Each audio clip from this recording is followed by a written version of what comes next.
তিন জায়গায় প্রয়োজনে মিথ্যা বলা যায়। এক নাম্বার, আপনার ওয়াইফকে খুশি করার জন্য, সে একটু এরকম না বলে একটু কৌশল করে বললে খুশি হবে, ওটা বলা যায়। দুই নাম্বার, জীবন মরণের ব্যাপার, জান বাঁচানোর জন্য একটু কৌশল করে ঘুরিয়ে বললেন, এটা জায়েজ। তিন নাম্বার, দুইজন ঝগড়া লাগছে, তাদেরকে মিলিয়ে দেওয়ার জন্য কৌশল করে একটু মিথ্যা বলা, ঘুরিয়ে বলা যায়। দুইজনের মধ্যে দেখলেন যে সম্পর্ক খারাপ, একজনরে বললেন, ভাই সে তো ওই দিন আপনার ব্যাপারে অনেক প্রশংসা। কি আমার ব্যাপারে প্রশংসা? কি বললো? এই বললো আপনি নাকি এই করছেন ওই করছেন, অনেক প্রশংসা। লোকটার মন খুশি হয়ে যাবে তার ব্যাপারে, ঠিক কিনা?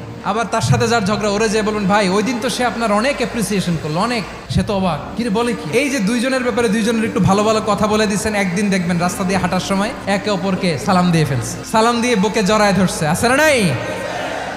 আবার মিলমিশ হয়ে গেছে। কিন্তু আমাদের স্বভাব হইলো, দুই প্রতিবেশী যদি একসাথে বসে একসাথে হাঁটে, দূর থেকে দেখলে আমাদের জলে, আছে না নাই?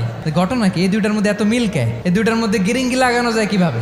আল্লাহর কাছে তওবা করেন, এই মানসিকতার যেন আমরা না হয়, আমরা মিলিয়ে দিব।